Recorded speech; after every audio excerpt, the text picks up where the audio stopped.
How's it going, everybody? Thanks for tuning in to today's video. So just want to talk about a few things, and as always, my videos are just about whatever's interesting me in the moment or whatever's on my heart. So yeah, this one's gonna be a little bit of a tough topic. So I was looking for the place in the Bible. I was listening to it this morning.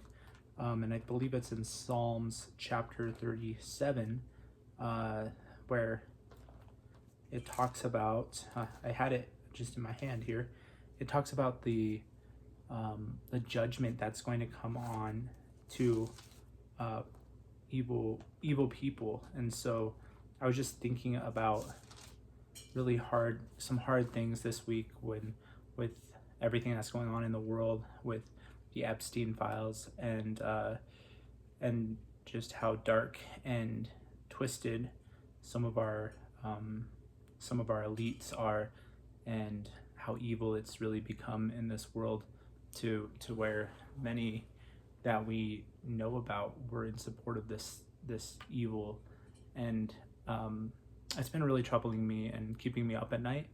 And so I just thought that it would be helpful for some of you to see kind of into, see into this perspective. Now, I'm not surprised by anything that I'm hearing about or seeing. No matter how heinous it is, I'm not surprised, because I know that the human sin is very deep, and it's a deep, dark sea of evil and unforgiveness and darkness. And I think when you get higher up in power, in levels of power and wealth, that darkness intensifies. And the Bible speaks on it really clearly about wickedness. And I'm gonna see if I can find where I was listening this morning. It looks like actually my Bible has this part torn out of it for some reason. This Bible was given to me, but right here it's kind of talking a little bit. It says, "The wicked plots against the righteous and gnashes his teeth at him, but the Lord laughs at the wicked, for he sees that his day is coming."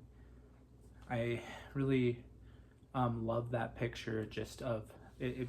It makes us remember who our God is, and that our God is so much greater than the God of this world, who is gnashing his teeth at the Father.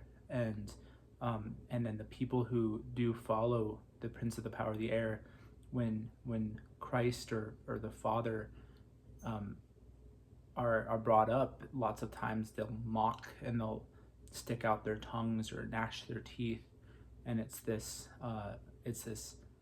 dark reaction of the sinful spirit to react against God in such a vitriolic way. And I've seen when I've done street evangelism, I was sharing the gospel, and I said, quoted John chapter 3 verse 16, and as I quoted it, a young woman turned to me and actually stuck out her tongue, not just like a child would stick out her tongue, but like fully stuck out her tongue. And I knew that there was something spiritual that was going on that night, and there was this darkness just almost in the atmosphere. And I think there's times in our present world, in our present events, where we see that weight of the kingdom of darkness is almost visible, where there's not a hiding anymore. And there's this flippancy with it, and this in your faceness about it. And I think that is what is so apparent with Jeffrey Epstein and the people who he was associated with. There was this hatred for anything that is sacred, anything that is pure, this corruption of wanting to corrupt everything, and even little children. And some of the stories that I've heard of murder and sexual assault these are, uh, I I believe these were really happening, and they trouble the mind, and um, it's very what I think it's good for us to remember as Christians is to hold fast to the truth, and to trust God in the midst of this, not to have a hopelessness and a despair, because it's very likely that many of these people will never face justice for the crimes that they committed.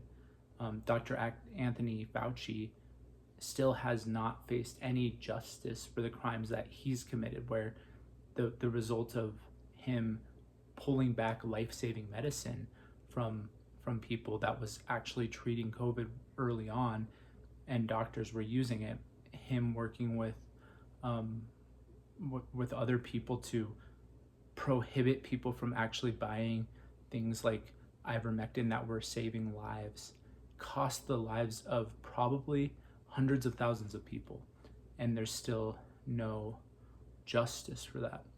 And the thing is, when I was talking about that, people thought that I was going insane or that I was a conspiracy theorist.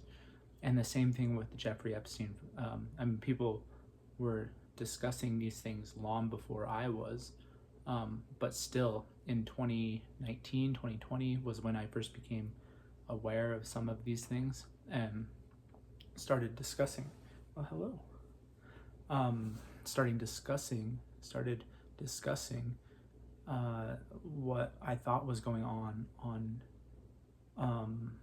Epstein's island, and I had seen a video of some people who had snuck on the island, and I actually did a video on it myself, talking about these things. And I do believe that there was pagan worship on that island, and there was not just a criminal enterprise that was happening, but there was something deeper and darker and more spiritually demonic than we really can even comprehend. And I think that the devil was using people there, and the devil was they were worshiping Satan himself, the father of lies, and that's why there's so much evil surrounding this story, that everybody, whether you're Christian or not, can look at this story and just see almost like the center of evil itself in this account, and in these stories, and in this this murder of everything that is sacred, and the desire to pollute what is good. And I think that I'm trying to put this next part into words. There was things like that going on in ancient Israel, when Israel came into the land of Canaan, and I think that was like the level of corruption and evil that some of these nations had gone to, and that's what, like, left unhinged, is what pure paganism and devotion to Satan is going to lead you to. It's going to lead you into this place of wanting to kill, steal, and destroy like he does. And so I think that we need to guard our hearts as Christians, otherwise we could easily be overcome by this evil. And I certainly struggle to sleep when I think about the horrid things. And this isn't the only thing that keeps me up at night sometimes, but the Bible tells me, do not be overcome by good. Do not be overcome by evil, but overcome evil with good. And that the wickedness of oppression will drive a wise person mad. So the more that you know God, and you know wisdom, that you will see in darkness, in this gnashing of the teeth at everything that is good, and God himself, you will try to figure it out and try to discover more. And I'm not saying you shouldn't dive in and try to find out the truth, but there's trying to figure out evil and wrap your mind around it. There's there's a maddening effect that has on our being, and it really harms us. And so I just think that also, like, Christ himself, he valued human life. He valued life in the womb. He valued life. Excuse me. I was just distracted. He valued life in the womb. He valued children. He said, "Let the little children come to me." And anyone who causes one of these little ones to sin, it would be better for them that they would have a large millstone tied around their neck and be thrown into the sea. And so this destruction of this desecration of the sanctity of human life is at the center of what our Western world is battling with. Things like this story. I almost don't like saying his name. And then the story of like our abortion culture right now, where in every city in the United States of America, you can go and get an abortion and murder your unborn infant child. And these things are so hard to talk about, but they're real, and both of them are very much the same. I think there's the same thing going on here, and I think that's what people are missing, is that it's the same heart of darkness that is causing this vitriolic sticking out of the tongue at life itself, at the center of life. And when Jesus was on that cross, he showed that he was the center of life, the creator, the origin, the source of life itself was pierced for our transgressions. And I believe that men who, I go to the jail oftentimes and will speak to men who have done heinous things, and I go there week after week because I know that there's freedom that's available. There's grace that God gives us, but there's not, I think there's, in many people to follow Christ nowadays, there's not a understanding of the cost of what it will take. And I know I keep putting my hand up like this, but it's just because I'm sitting like this, and it helps me to think straight. But there's a faith that can bring a dead person to life, a dead heart, and cause a dead heart to start beating again. And that's the gift of God, is to create within you a new heart, a new spirit. And I see that happen all the time at jails, where maybe some of these people have killed somebody or have committed sexual assault, and the world might look at them and say that there's no redemption possible for them, but not according to the gospel.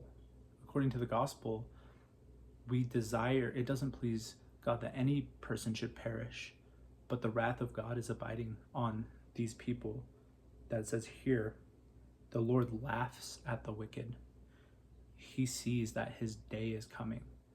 And so there's this laughter that God has towards those who are his enemies, who are, their eyes are lifted up against the Father of lights, who doesn't change. And because their mind is darkened and their hearts are hardened and there's a veil over their eyes, they are unable to see the true glory of God, and they're blinded to the reality of who he is. And I fully 100% believe that people like this will, people like Epstein himself will face, they will face justice for sure, but they don't believe that they will. And that is almost more satisfying for me, that they're going through life thinking, I can hurt whoever I want and I will never have to face justice because of my power, because of who I am and my ties. And I personally don't think that Epstein is dead. I think he is probably still alive. I just know that he had a lot of people in high places of power, and he was able to break other people out of prison in various parts of the country. And I don't know. That's my thoughts on it. And sorry, the light turned off here. And he,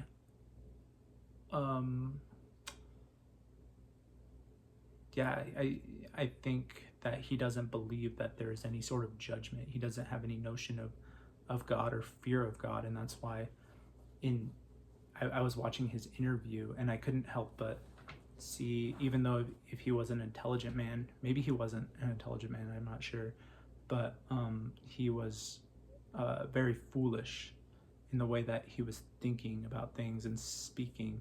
There was no evidence of a wisdom in him. There was only the attempt to look as though he had knowledge, and he really didn't.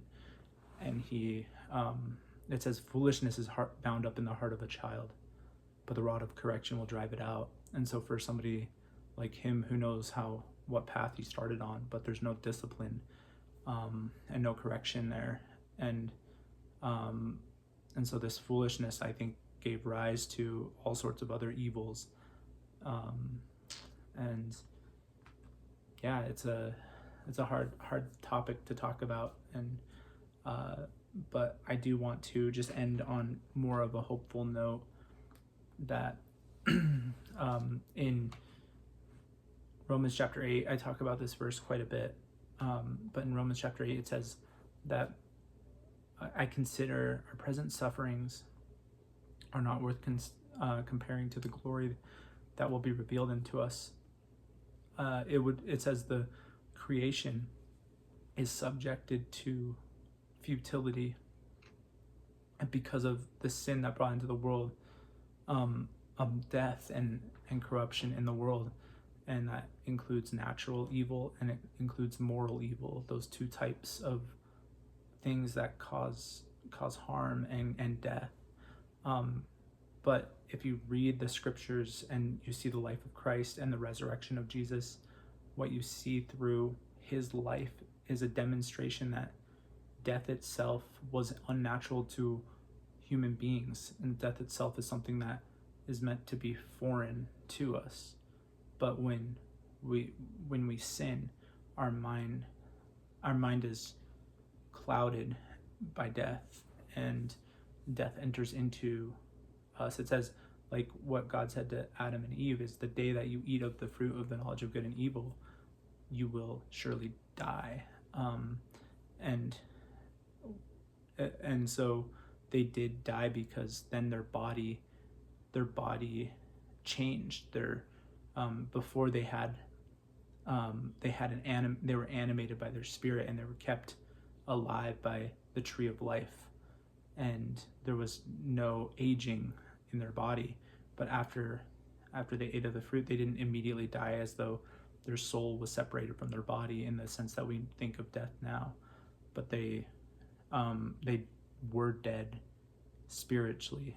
And we've all sinned in the same capacity, not done the same exact sin, but we've all sinned like Adam, and Christ is the second Adam.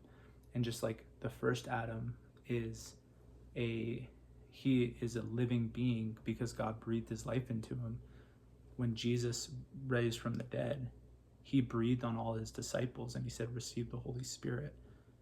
And what he's showing is that there's a life-giving spirit that comes through being born again, that we're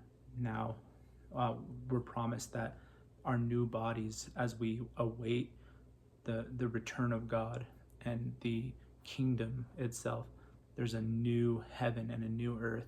And we also groan. It says in Romans chapter 8, we groan inwardly as we await eagerly for our adoption as sons and the redemption of our bodies. So our bodies are going to be redeemed, and we're going to have not just bodies with souls, but spiritual bodies like Christ himself has.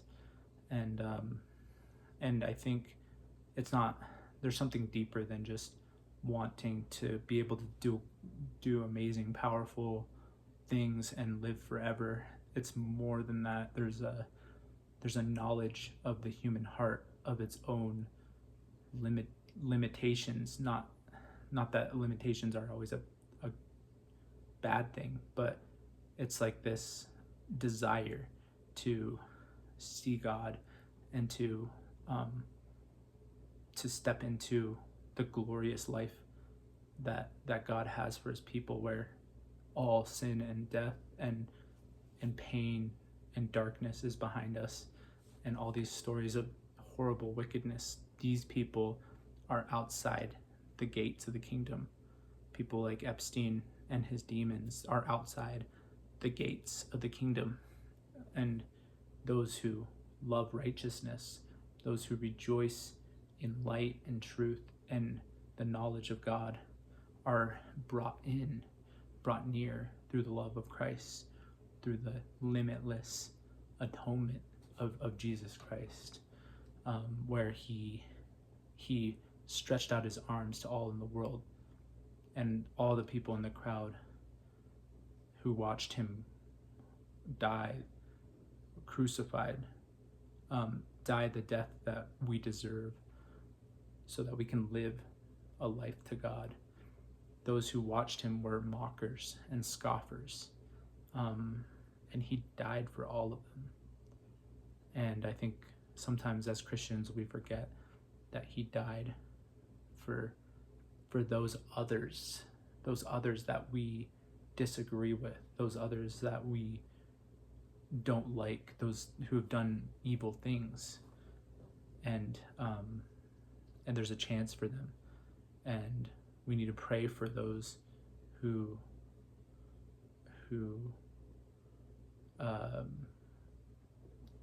we need to pray for those in our lives who annoy us, who trouble us, who keep us up at night. It's important because God can still reach them. It might not be through you, it might be through somebody else, but God can still reach them, and maybe it'll be 35 years from now. But yeah. Anyways, I'm gonna wrap up this video. Thanks so much.